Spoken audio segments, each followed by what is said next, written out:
Hi, this is Donniel Hartman and Yossi Klein Halevi from the Shalom Hartman Institute. And this is, for heaven's sake, our special edition, Israel at War. And today is day 151. And our topic for today is the food crisis. Yossi, last week, a tragedy occurred. Possibly tens of thousands of people in northern Gaza converged on a convoy of food brought in by Israel and supported by the Israeli army. And we'll talk about the context later. And in the process, and we don't know the exact sequence of events, some people were killed by Israeli army. Some people were trampled to death. Some people were run over by the trucks themselves. And roughly 120 people died and hundreds were injured in an attempt to feed themselves and their family. This wasn't the issue of civilian casualties in the midst of a military operation, where very often there's a zero-sum game calculation. And Gaza puts that zero-sum calculation all the time. What do? How do we win in the midst of an enemy embedded in a civilian population? Like choosing and having to choose, and with all the complexity that it entails. Proportionality. This was not a zero-sum game moment. This was a moment where people's right to food is on the table.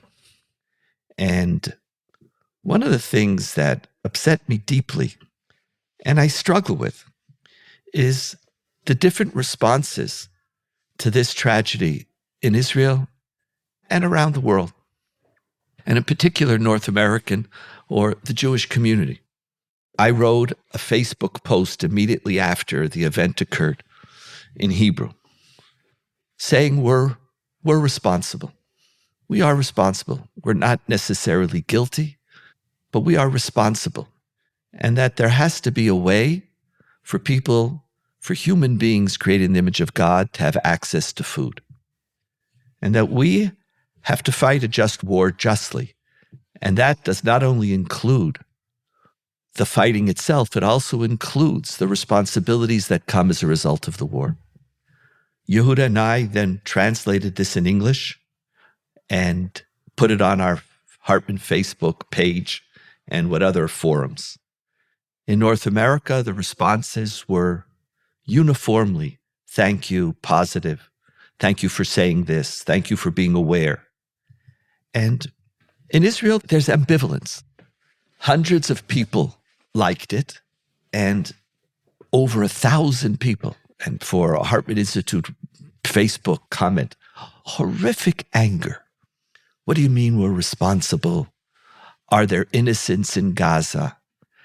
Some people were absolutely vulgar, and I'll leave those alone, besides calling for more civilian casualties in Gaza and also my own death, but we'll leave that aside for now. It's just the dissonance was huge. And there was a tragedy. And when Israel, maybe this will encapsulate it, when Israeli news came to report on the event, a few hours after the tragedy, there was a terrorist attack in, I think it was Eli, and 2 Israelis were killed. The news started with the terrorist attack.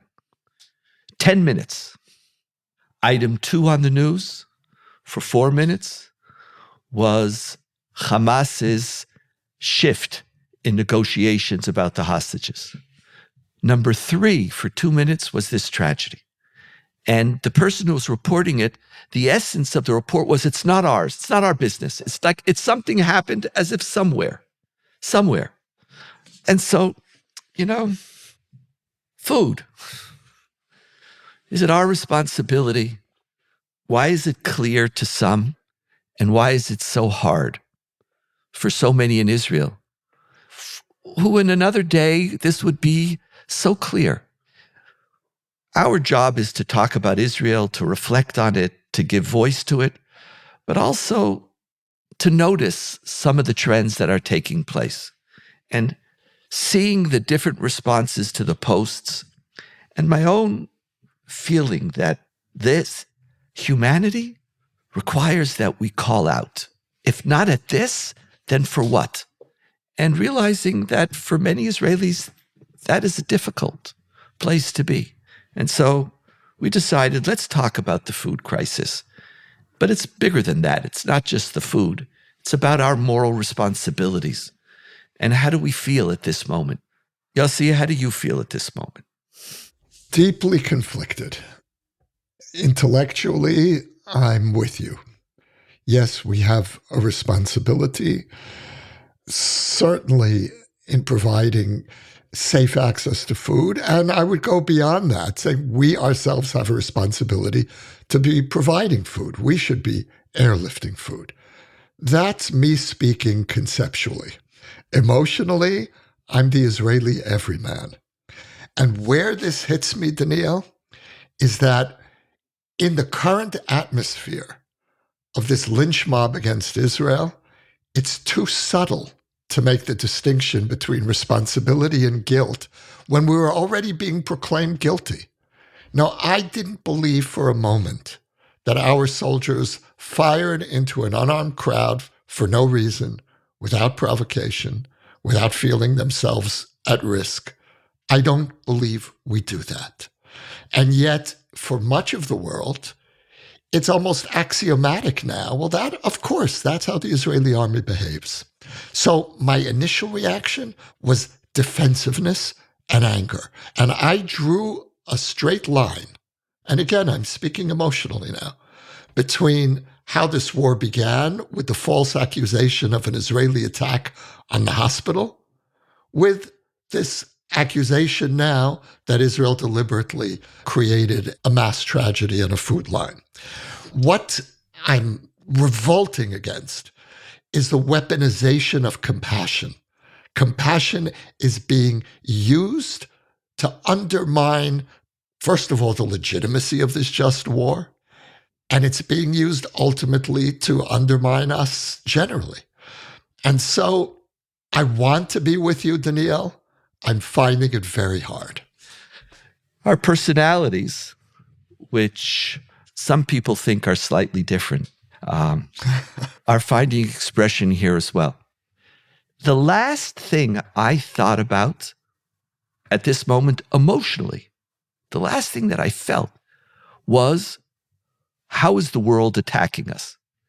When I saw the videos and the story was revealed, I knew that soldiers didn't fire. These were the soldiers whose job it was, and we'll get to that, who, because Israel wants to maintain military control and doesn't want to give access to food through UNRWA or Hamas, because it ends up being stolen by Hamas and used by them, either for their own terrorists' needs or as a vehicle for getting money or support from the population as the savior. Israel doesn't want to do that. And those in Israel, in particular, those on the right wing, who want or believe in the obligation to maintain military control, said, we have to take control of the food delivery, of access to food. We're going to resolve the food crisis by us distributing it. And I knew that Israelis didn't fire just because those in charge of the food distribution were there to kill Palestinians. I knew something happened, but I wasn't thinking for a moment about how this is going to get played in the world. It wasn't even interest me. Here it's Donniel being an Israeli. I'm not worried. I'm so tired. You speak about the weaponization of compassion. I want to talk about the weaponization of public relations. I'm tired of it. I'm tired of always worrying about how this appears. Where's our humanity? Like, what was it that guy said at the McCarthy trials? Where is your humanity, sir? What is something like that? Wasn't there that famous line where's your humanity? Like, here was a moment where it was so clear that this is not a zero-sum game. And I wanted to talk about that. Yes, we have a responsibility to enable, like you said, Palestinians to have access to food. And we have refused to strategically come up with an intelligent plan to do so. For months now, we're just denying it. And so each time we're giving into somebody else's suggestion, does anybody really believe that the Israeli army could take over control over the civilian population of Gaza with its attitudes towards Israel and Israeli soldiers, with Hamas embedded in the midst? What are they even talking about? Each time we say who we're not going to give it to, we're not giving it to Hamas. I understand. We're not giving it to UNRWA because giving it to UNRWA is giving it to Hamas. We're not going to allow a Palestinian Authority because Palestinian Authority is worse than Hamas. We're not going to create an international force because we want to have military control. This is not working. And I felt that emotionally, I wanted to just scream. Human beings died not because of a collateral operation, but because we have not come up with our moral responsibility to be able to deliver food to people. So I was talking emotionally. I called out. It was a scream. It was an anguish to say something. So we each had a primal Jewish reaction, except it was a very different or even opposing primal Jewish reaction. My main concern was, look what they are doing to the name of the Jewish people. Huh. And what you're saying is we need to look at what we ourselves are doing to the name of the Jewish people. Now, one of my fears, Donniel, and here is where emotionally I am with you. We know that what we're doing in Gaza and what we're not doing in Gaza is going to help define Jewish reality for the next generation. This is a seminal moment historically for our generation. And so how we behave, especially on issues that don't compromise our security, will really determine or go a long way to determining who we are, and not only how we're perceived in the world, and this I think is what you're really saying, is how we perceive ourselves. And I think that's a really important point. The other point that you raised that I just want to highlight and expand a little bit is the conceptual inconsistency of the hard right. The hard right wants it all. They want to be in control. This is our responsibility, but they don't want any of the messy responsibilities. They don't want to be responsible. They don't want to be responsible. We want responsibility without any responsibility. Military control. We want to be able to rebuild settlements in Gaza, but the rest of it, and that's part of the problem of how we relate to the Palestinians generally, as basically transparent. We don't see them. We don't see them unless they become a threat. And on the hard right, that's been elevated. That inability to see your neighbor has been elevated to an ideology. Yeah. I want to go back, and then I want to come back to the role of the government here in a moment.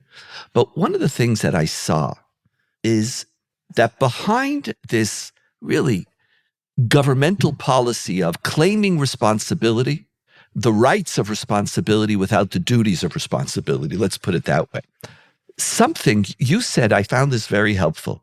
You said this war is going to shape a generation of Israelis, or the future of Israel. And world Jewry. Its impact is historic. Part of what I saw here in a very large cross-section of Israel responding to this issue, whether to me directly or to the issue in general, was that beyond the far right, something has happened also to the center and the left.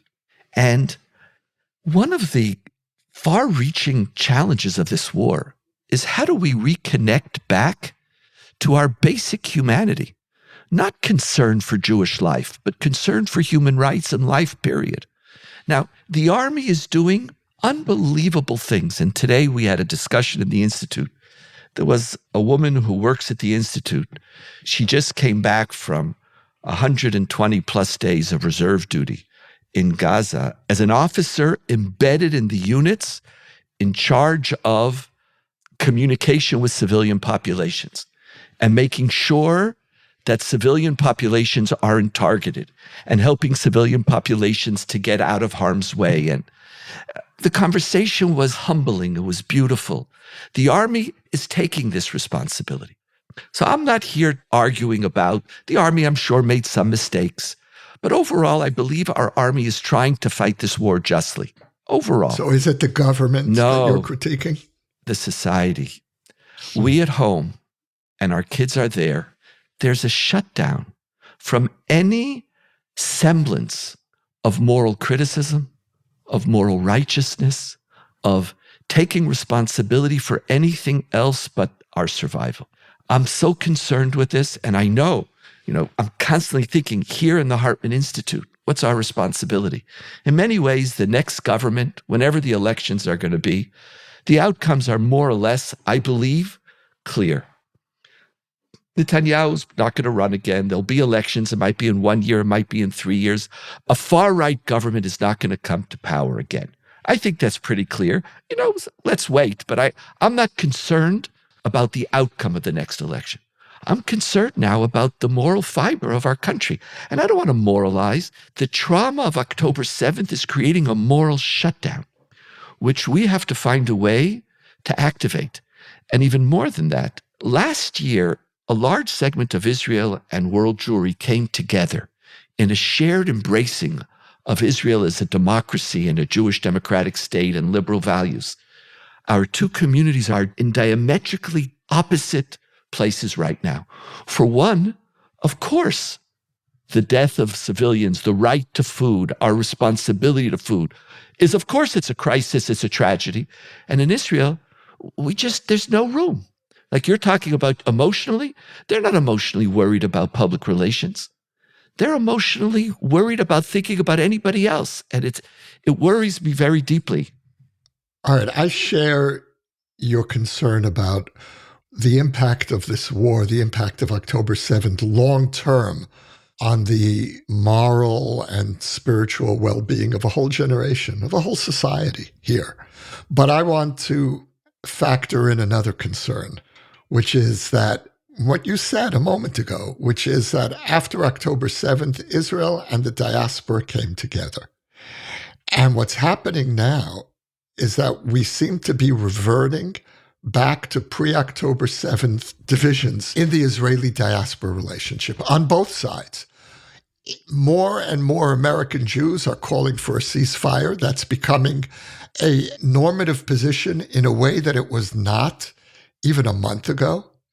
And more American Jews are questioning the basic justness of this war. And so what we're seeing developing, and this is a potential disaster, we're seeing a reversion to the inability of Israelis and American Jews to hear each other's concerns.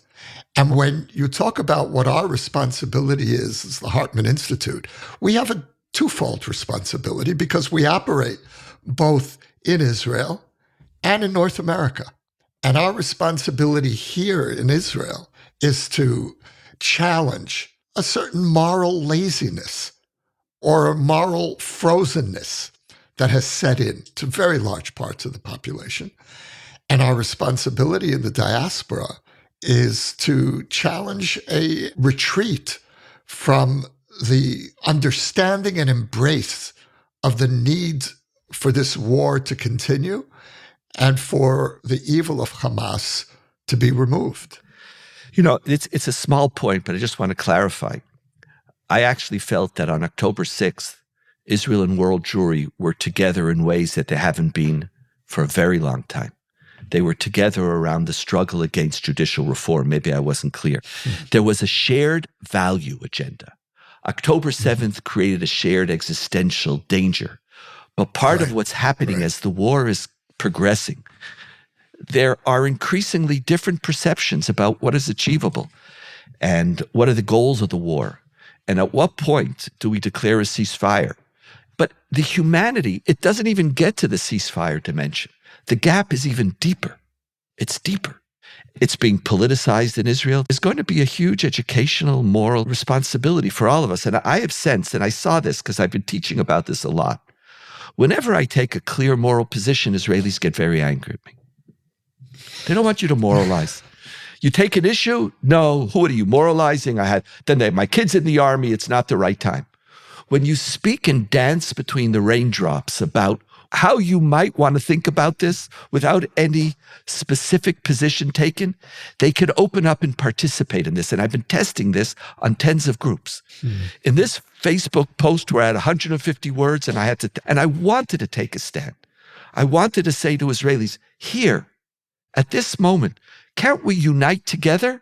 For that, don't tell me, no, our job is to support the army, as if that was the issue. Our job is, how do we fight a just war justly? That's a critical issue in North American and world Jewry discourse. And how do you fight a just war justly might lead to different positions on a ceasefire. In Israel, how you fight a just war justly has to do with, how do we make sure that we win?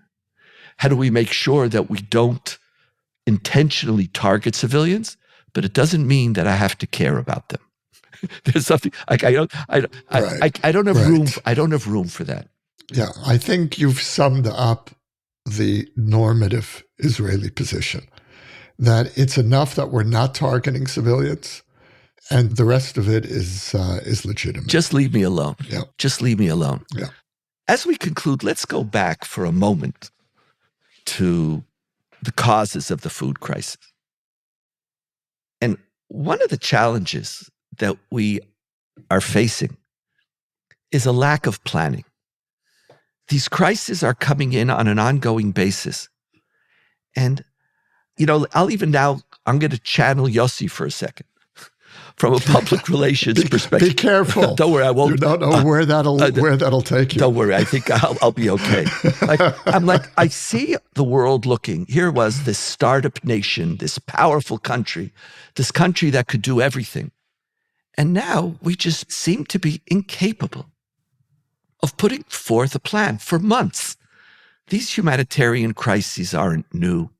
The food crisis, the responsibility to civilians, everybody's been talking about it for months. And somehow I feel we're constantly playing catch up. This is not where moral Israel should be.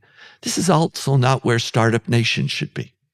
Yeah, and there's a pattern here because it plays out in the government's refusal to offer a credible vision for the morning after.